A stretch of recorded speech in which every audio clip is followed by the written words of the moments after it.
Hey guys, welcome back. I am here with Steve Sims. Welcome, Steve. Thanks for having me. Of course. Well, I recorded your intro already, Steve, and after hearing you on some other podcasts and looking into your background and doing my research, and you just seem to be the kind of guy that never takes no for an answer. How did that come about? I mean, it seems like you had an entire career now based on the kind of guy that can do the impossible. How did that happen? I think it's because I started off pissed off.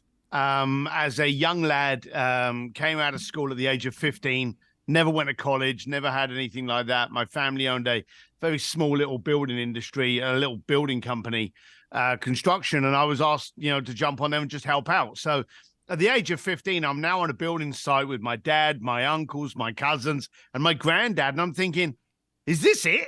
Is this what the rest of my life's going to be like? And I was curious, aggravated, and as I say, quite frankly, pissed off that this was it. This was my life. This was the cards that I've been dealt. So that aggravation got me asking people, how did you do this? Why did you end up here? And the bottom line of it is that, I was a big lad even when I was younger. So I was big, aggravated, and asking very blunt, direct questions that quite simply borderline came across as rude. Actually, maybe not even borderline, just came along as rude. But I was just very aggravated, and I wanted to know how come certain people had money and I didn't. Certain people were working in offices and I wasn't. Certain people had nice fancy cars and I'm driving around in a bloody construction truck. How come? Why? Right. I had that kind of thing going on. So I literally try to surround myself with people that had it. And of course, my old pops used to say, no one ever walks onto the roof. They have to climb a ladder. So you start off with talking to people that have got a couple of $100 more than you, then a couple of 100,000, then a couple of 100 million, and it just climbs up. And I ended up with this aggravation trying to surround myself. I had one goal: surround myself with more affluent, successful people than me, because I was surrounding myself with poor people. And poor people whinge and moan and bitch and cry and blame everybody else and do fuck all about it. And I just thought, excuse me, sorry for that. It's all good. I just thought, that's not going to be me. I'm going to surround myself with people going, why not me? Why can't I do that? Why am I not there? Let's make it happen. Those were the people I wanted to be around. Along the way, people were like, I need to get this done. And I'll be like, hang on a minute. Let me see if I can do that for you. And I knew I never had any intellect. I never had any money. I never had any connections. So I had no way of being any value to you. But hey, if you needed your car cleaned, if you needed to get into a restaurant that was fully booked, if you needed to get backstage, if you needed to play piano with, if you needed to walk on stage, if you needed to shoot hoops with the Miami Heat, whatever it was, it grew and escalated to the point that I ended up having a concierge firm that looked after, quite simply, billionaires. Ran it for about 25 years, but I always said I was never in the business I was in. People always went, oh, you were a concierge because you loved the red carpet, you liked the expensive events, you liked flying around in Monaco and Macau and Vegas, you love all that. No, I don't. I like riding my motorcycles. I like walking around with my wife. I like adopting dogs. I never built this concierge firm just so I could get backstage with Taylor Swift or play drums with Guns N' Roses. I built it because I wanted to satisfy your need, so that then a couple of days later I could go, hey, Jerry, I'm glad you got to meet Elton John. Hey, by the way, let's have a cocktail. You would want to have a cocktail with me because I had looked after you. And then I could be like, hey, how do you look at investments? When you're trying to raise money, how do you do it? When you're doing keynote speeches, how do you do it? When you recruit people, when you fire people. So the bottom line of it is I wanted, and I had one goal, and I always said it was a Trojan horse. I had one goal: to have 2 hours of your time to basically do what you're doing now, podcast you, before podcasts existed, to try and find out how you got your money, how you became successful, and what I needed to do about it. And that's what I ended up doing. And of course, released a book and second book and coach and now speak all over the planet doing it, and never ever thought I'd do any of this. And it sounds like the such a cool story. And it sounds like the concierge part of it came from just trying to provide value, right? It was like, well, if I'm not an expert at hiring, or I'm not an expert at a particular trade, it's like what I can be an expert at is connecting the dots. I can be an expert at trying to make things happen, right? It seems like that became an evolution of you just trying to give value back so that you could be in the same spot as these people that you wanted to be in. Yeah. Yeah. In the early stuff, I couldn't even spell concierge. Yeah. I don't know if I could today. No. It's funny that most entrepreneurs can't spell the word entrepreneur. It's just hilarious. It's a tough one. It is a tough word. But, at the time, I was just the man that can. Back in the 80s and 90s, it was a case of, hang on a minute, I know a man. Well, yeah. I was that man. And I wasn't trying to build any business. And then in the late 90s, someone discovered who was getting these billionaires into places and started to expose me in the media. And I became known as the concierge to the wealthiest people in the planet. And I think it was the Wall Street Journal said I was the most connected person in the planet that you've never heard of.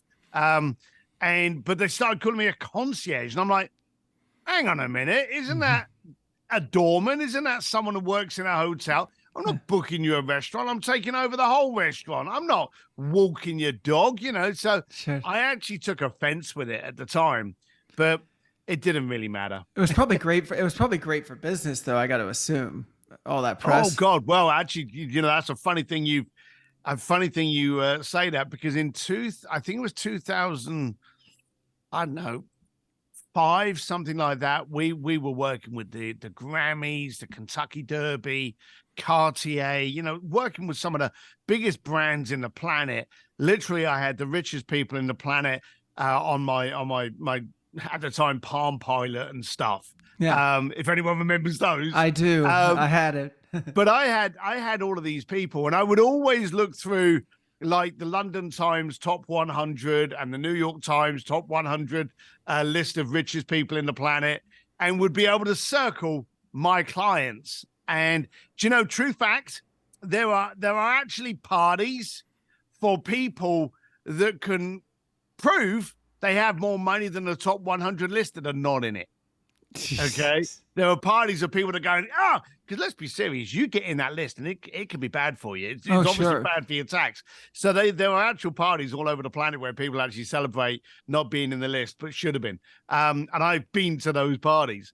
And so everything was really good for me. And then Forbes actually released an article on me.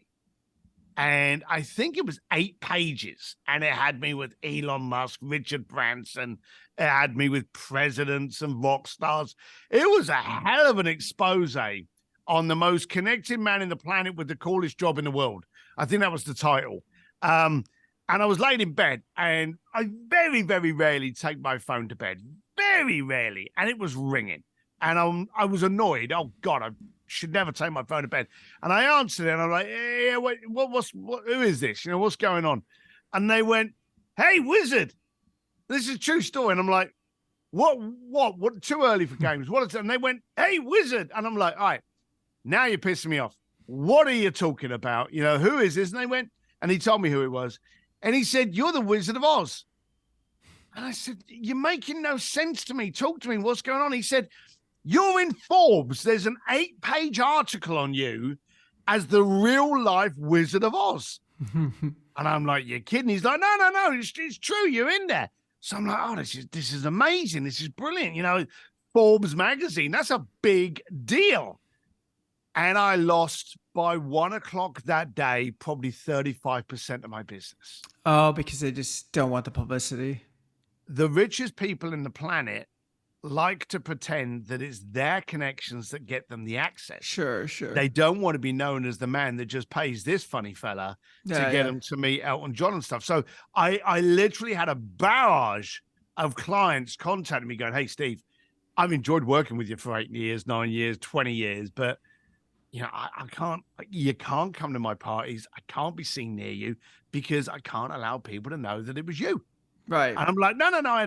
So quite simply, I lost a third of my business in one morning, and I hate it. I got this major article, which you would have thought would have just opened up the gates, but no, being known was actually my downfall. But then very shortly after that, I got a book deal through Simon and Schuster, and I released my first book, Bluefish in the Art of Making Things Happen. And it took me off on another tangent. So, Right.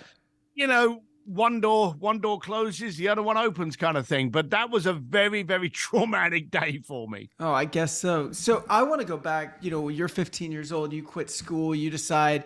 I didn't quit. Hey, I got kicked out. Oh, okay. I gave you credit. So after you got the boot, you're trying to find a way to provide value. You're getting pissed off. It's not, I can relate to that a lot. I think a lot of people that I've met that are successful comes from this need of wanting to get out of where they came from a little bit. But what were some of the early wins for you? Because, I feel like it went from that to very quickly Elon Musk and stuff. What was the first big kind of things that happened maybe in your early 20s or late teens that led you on this course even further? So the funny thing is, I had nothing. Right. The reason I got kicked out of school was because my college counselor literally said to me, don't even worry about applying for the exams. Don't apply for college. You're not going to get into it. Right. And I was like, and they went, in fact, it's pointless you sitting for your CSEs. You may as well leave today. Jeez.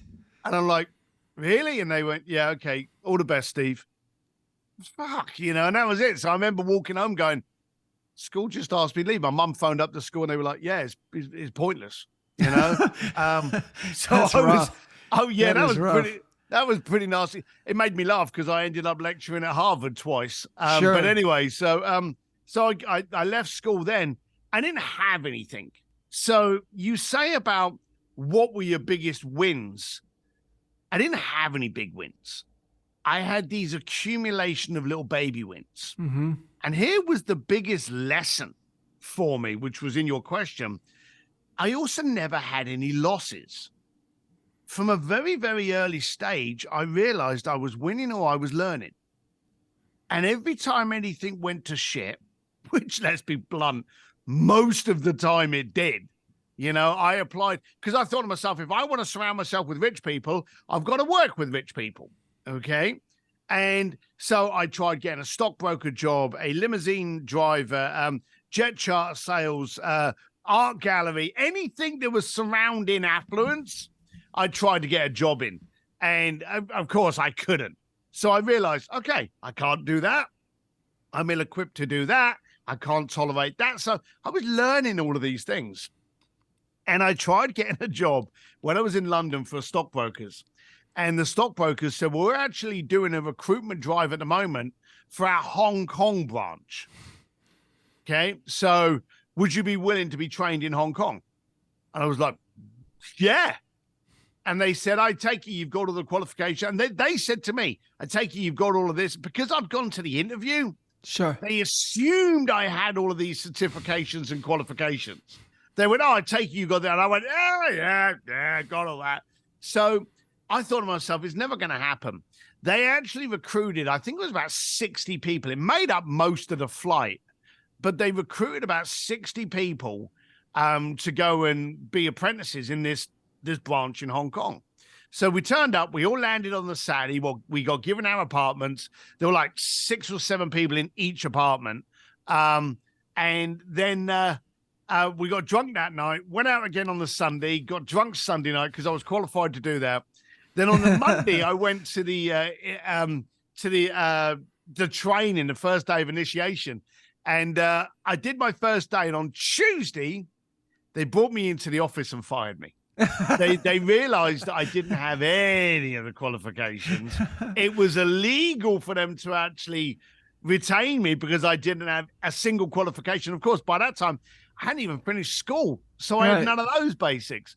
So they went, we don't know how you got here, but you kind of shouldn't be here. But because we're firing you, we got to pay you 3 months severance. Nice. 24 hours. And I now had 3 months severance. Nice. So I felt like I was the richest guy on the planet. I ended up with, I don't know, 15 grand. And I thought, whoa, I am rich. Yeah. Living in Hong Kong, which at the time was the richest place on the planet, and spending like $30 on a coffee and a croissant. I ended up working on the door of a nightclub. And the first day of working on the door of this nightclub, and this is the good thing about entrepreneurs, we see opportunity. You know, you watch the film The Matrix.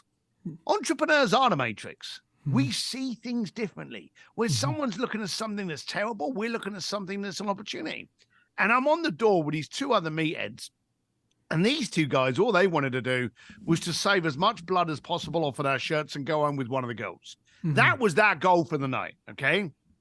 But I suddenly had a front row of humanity, of human psychology, of body language.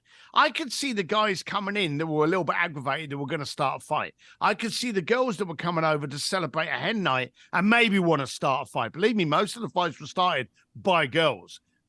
We could see the people celebrating an anniversary, a birthday party, a contract. And I would see these people move.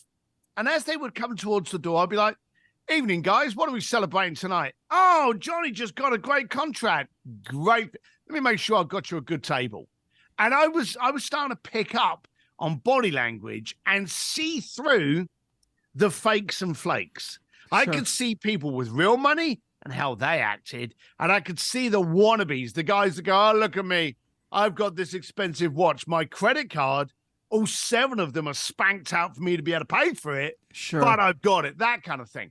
And so I started to see, and from there, they were like, hey, I want to get into this nightclub. I want to go to this. Did you know about this party stick? And so in my early days, it was just getting people into tiny little things. And it just grew and it grew and it grew. And I've ended up working with the Vatican and major award shows, but it just literally went, okay. And this is where the 5-year-old comes in. My wife says I'm a 55-year-old 5-year-old. I'm always curious, how far can I take this? You know? And I noticed that if we go for what we think we can achieve, it's usually 2 inches past our reach. But if we go for just the ridiculous and fail, it ends up being a couple of miles past our reach. Of course, yeah. So I was, and again, shallow plug, that's why I wrote the book, Go for Stupid. I wanted people to go, well, hang on a minute, how far can I go with this? Let's start at stupid. Let's have a goal that is just ridiculous. And here's the thing. And you mentioned the word earlier, and I try not to use it, but I'm going to use it because you did. You used the word impossible. Okay. So let's say, for argument's sake, Ken, that I say to you, hey, what's your business goals? Oh, they're this, Steve. Well, let's break through the impossible. Let's make the impossible possible. We're going to go for it. My body language is all very tense, isn't it? I'm all very angry. I'm all very kind of violent. Let's break through the impossible. But if I say to you, hey, Ken, what do you want to do with your business? I want to do this. Well, that's okay, Ken, but should we get a stupid goal? What's the most ridiculous thing that you could dream for your business, for your future? Do you know what starts happening then? You start giggling, you start smirking when someone says, let's go for a stupid goal. What happens is you become a childlike creator, and all of a sudden, all your creative neurons are going, we're going to gamify this. We're going to have some fun with this. And the opposite from going impossible, where you're all rigid, you now become vibrant and you flow. So when people go for stupid things like Elon Musk, I want to go to space. All I got to do now is work out how the middle bit works.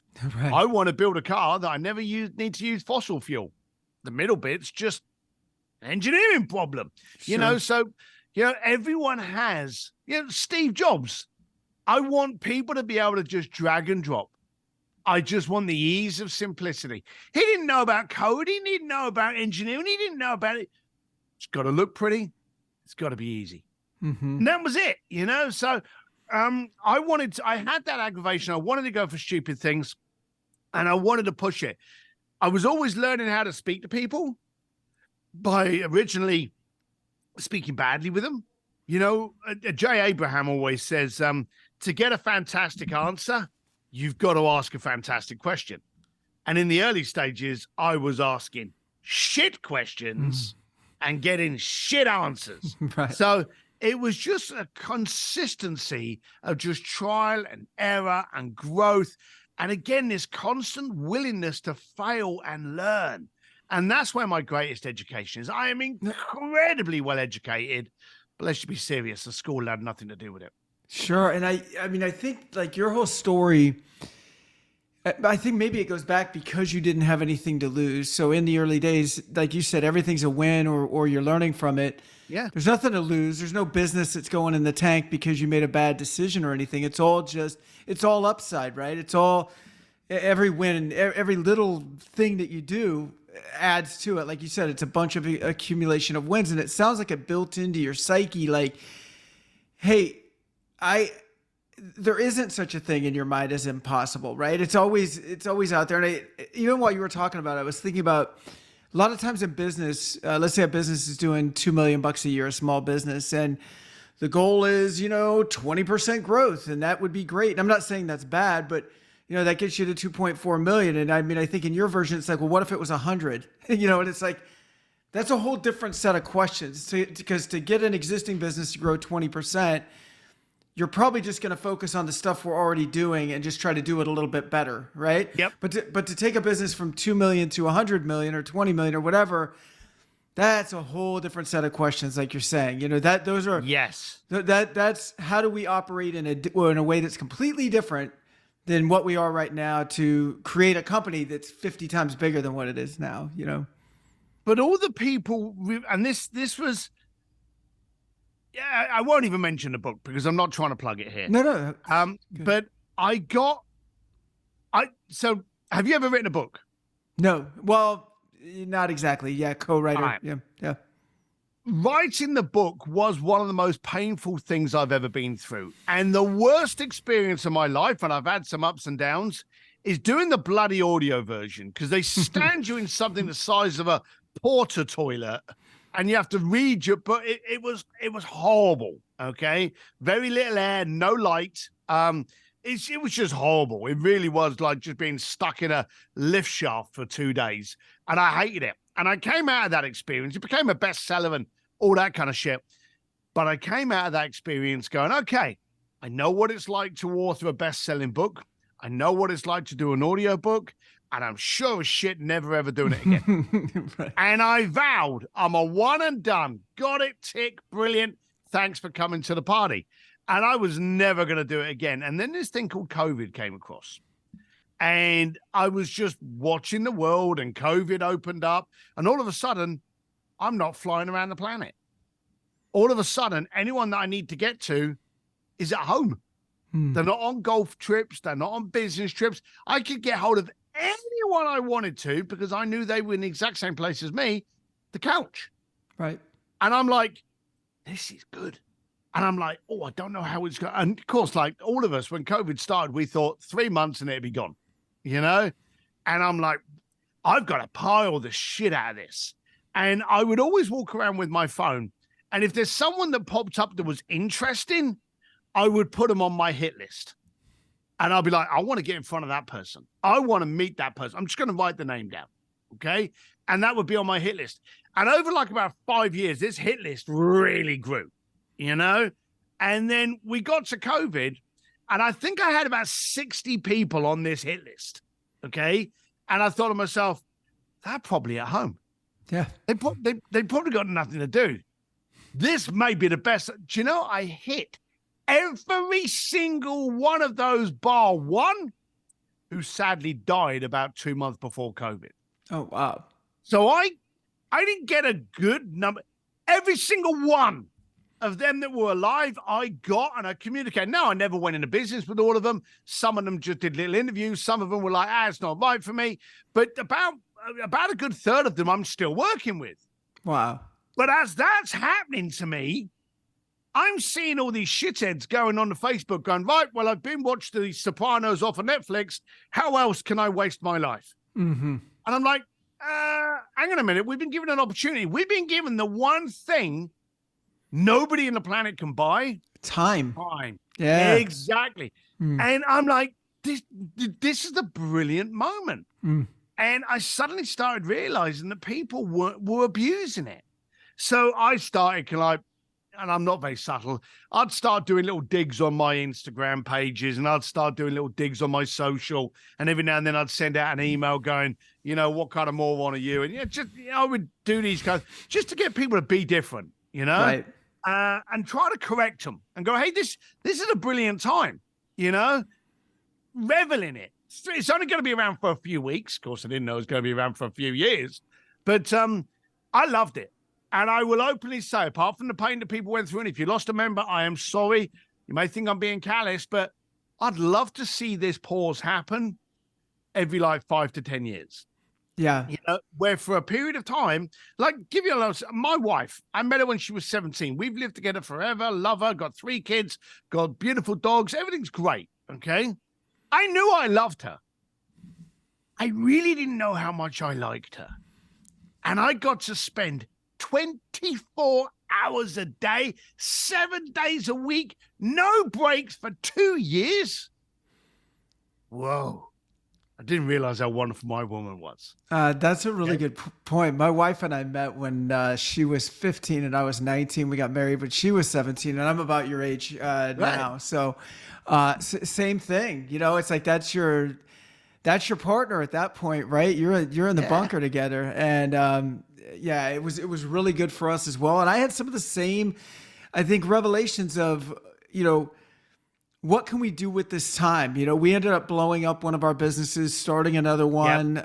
As things came back, it grew and grew. In between, we didn't get our license, but learned commercial real estate for the hell of it, because we were just like, why not? Like, how many times, like you're saying, can we watch The Sopranos over and over again or whatever? And we did a little bit of that, but after a while, you're like, how can I be productive? How can I, there's so many people that I feel like you're saying, took that pause and just wasted it away. And when it ended, they were right where they were before it started, right? So let's say you're complaining about, you're not educated enough to get the job that you want, or, you need to take this course, but there's never any time. I feel like people are always complaining that there's never any time. And like you said, we were given this gift.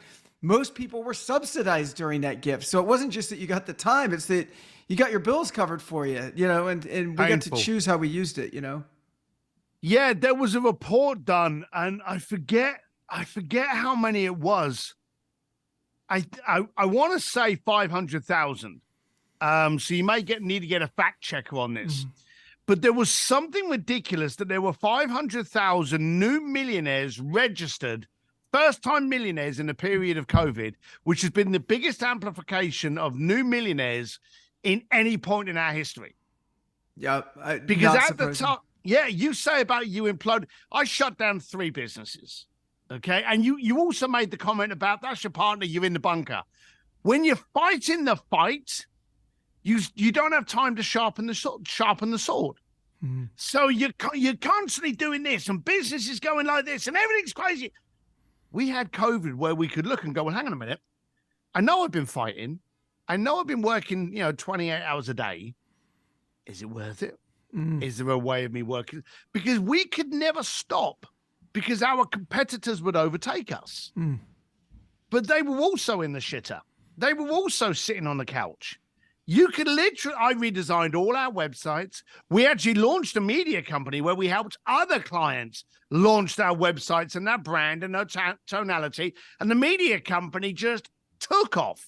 And I ended up partnering with my son. So I nuked a bunch of businesses, started a bunch of businesses, and retweaked mine. And it was the most profitable 2 years of my existence.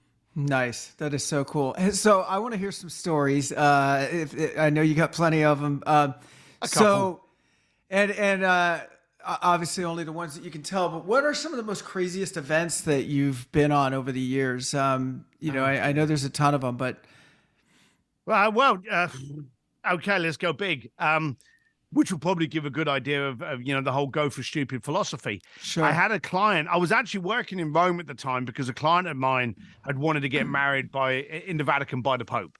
So I was working with that at the time, and this thing took forever. A lot of red. You think there's red tape at the DMV? Try and deal with the Vatican. They invented red tape. And so I was over in Italy at the time. And this client, a different client, contacted me and he said, hey, I hear you're in Italy. I want to go down to Florence on Wednesday. This was the Sunday, by the way. Sunday afternoon, he's calling me. He said, on Wednesday, I'm in Florence. Can you knock up a really cool dining experience for me? I've got my fiance and her mother and father, so they're going to be my future in-laws. Can you look after it for me? And I went, see what I can do.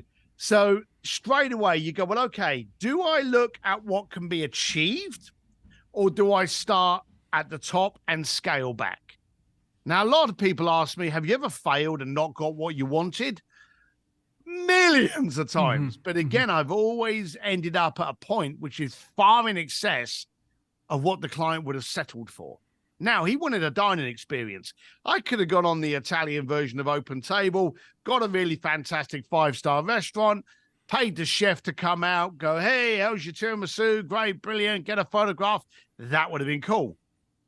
But that's not a going for stupid philosophy and mentality, is it? So I thought to myself, well, okay, we're in Florence. Let's start stupid. If you were going to have a meal in Paris and you wanted the entire world to know that you were in Paris, where would you have that meal? Well, Arc de Triomphe, the Louvre Gallery, Eiffel Tower. If you were in New York, I don't know, the feet of Statue of Liberty, something that there's every area has something that's iconic. What's iconic in Florence? Michelangelo's David. It's the most iconic, recognizable statue by anybody in the planet. Okay. And so I thought, Thomas Crown idea. Why don't we take over the entire museum and have a dinner table set up at the feet of Michelangelo's David? So I made some phone calls. And again, this is the first tip. When you know great people, great things happen. The first thing you should do before you try and go for greatness, look at your support system. Who have you got in your Rolodex that can help you?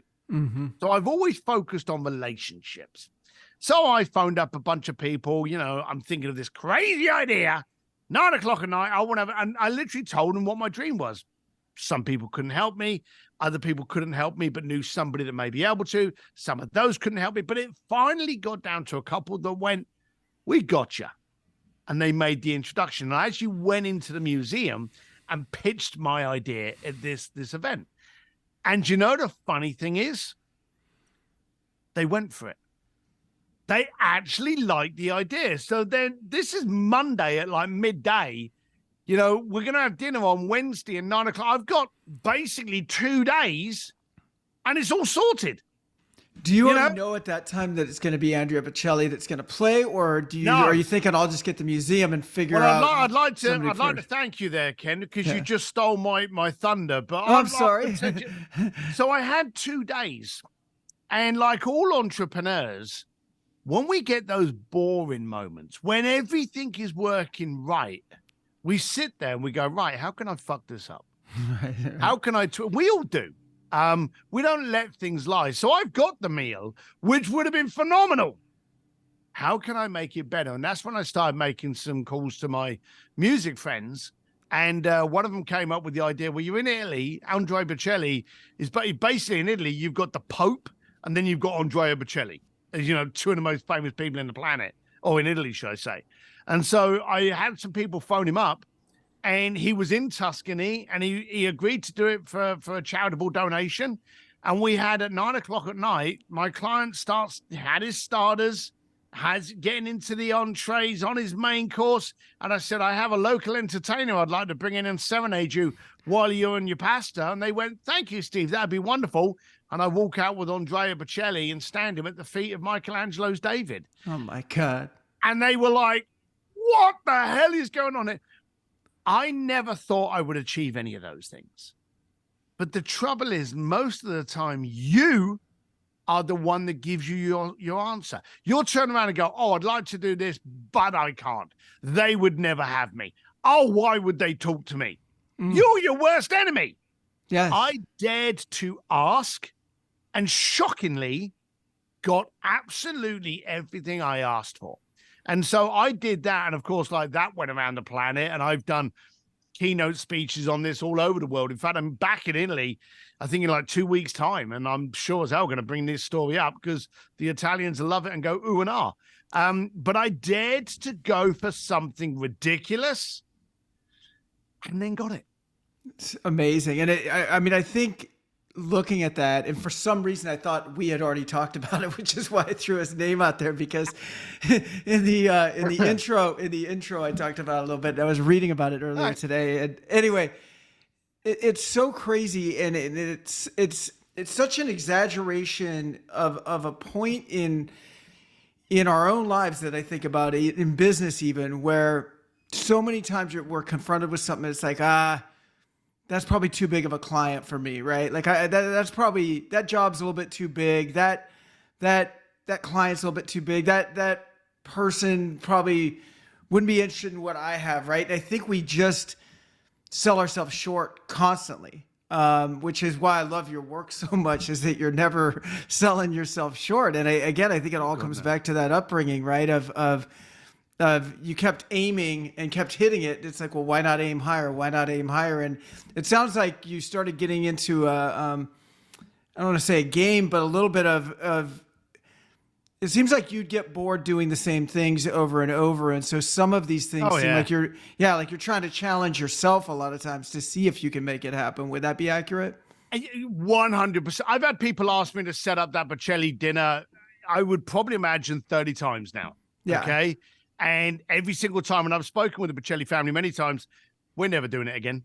And I don't want, that was my client's night. Okay. Right. I'm not going to make that night your night. Okay. Right. So if you want to do something, hey, let's do something different. So I would always stretch it out. And a lot of the time now, I just coach people on how they can do it themselves. But I don't actually, for me, want to get bored. And so I'm constantly growing. My life's a dream. I always say to entrepreneurs, you're living someone else's dream. Even if you think you got trouble, even if you think you got pain, you're living someone else's dream. Someone on the street wants your life. Totally.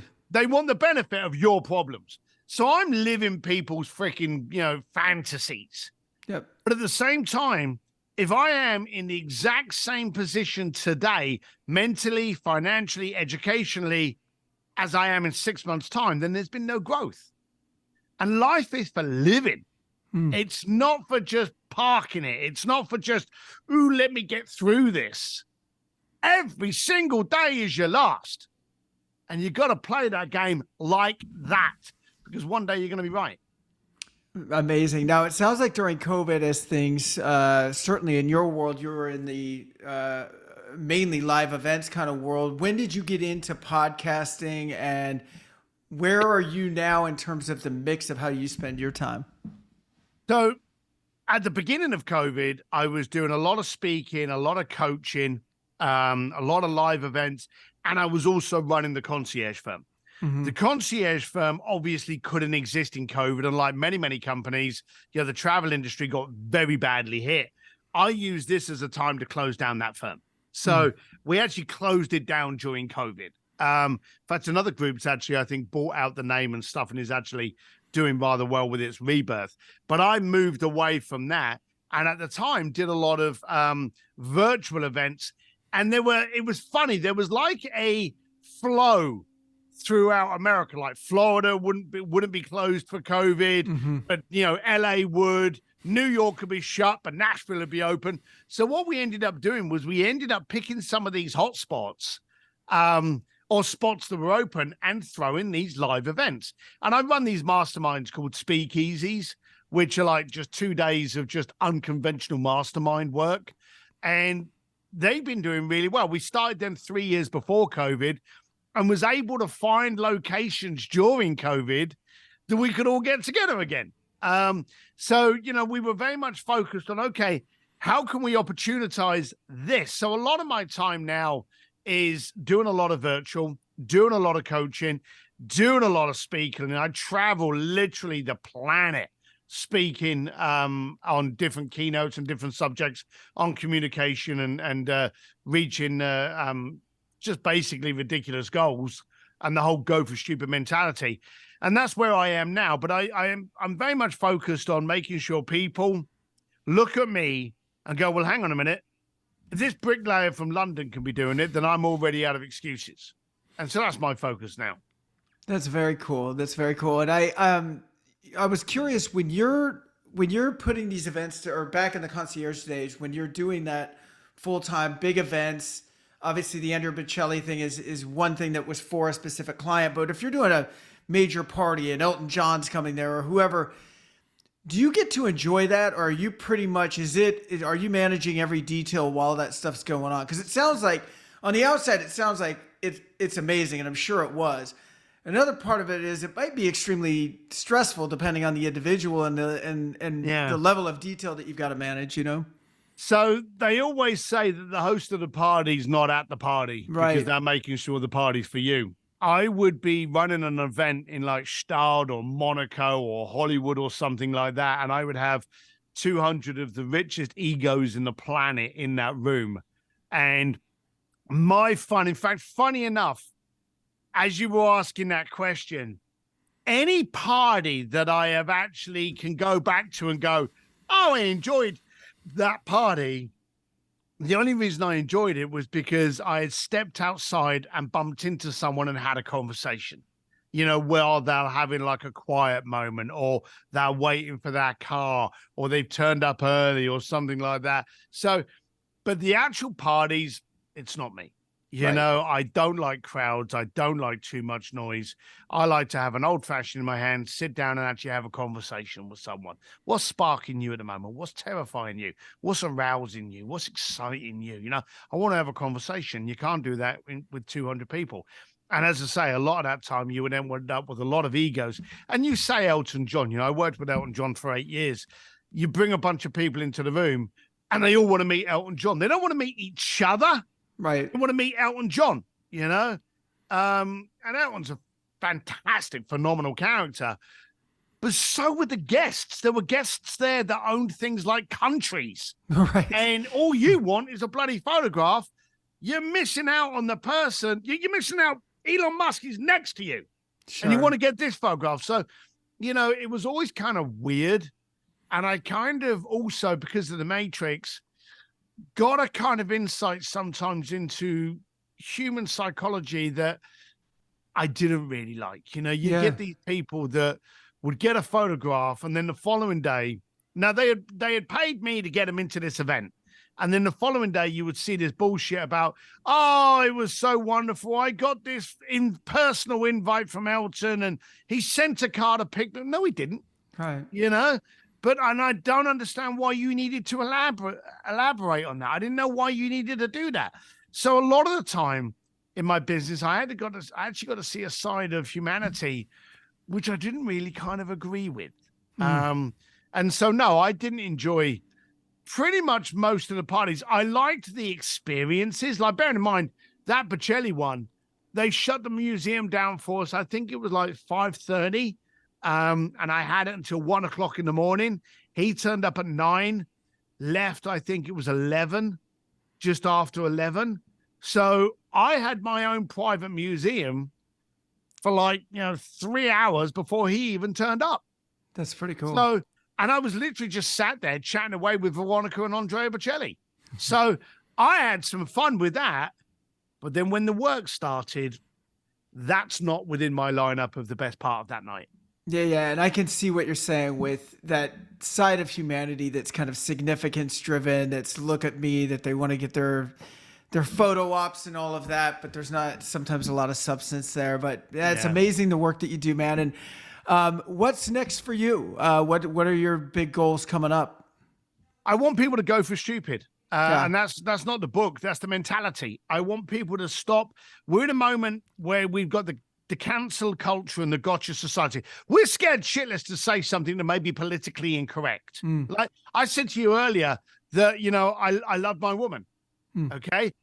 Guarantee there's someone out there that's triggered by that.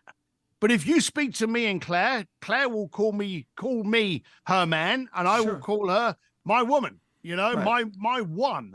So keep your triggers. But everyone's really upset about saying things that, may offend people, that they end up saying nothing. And surely that's worse. So I want people today to go, well, hang on a minute. I'm scared of stepping out in case anyone throws hate at me. But the people I love and admire and revere, Larry Page, Steve Jobs, Jeff Bezos, name them, Steve, anyone you like, Walt Disney, Edison, Henry Ford, anyone that you revere today dared to step out. And they dared to go for ridiculous, stupid goals based on the standards of poor, annoying, noisy people.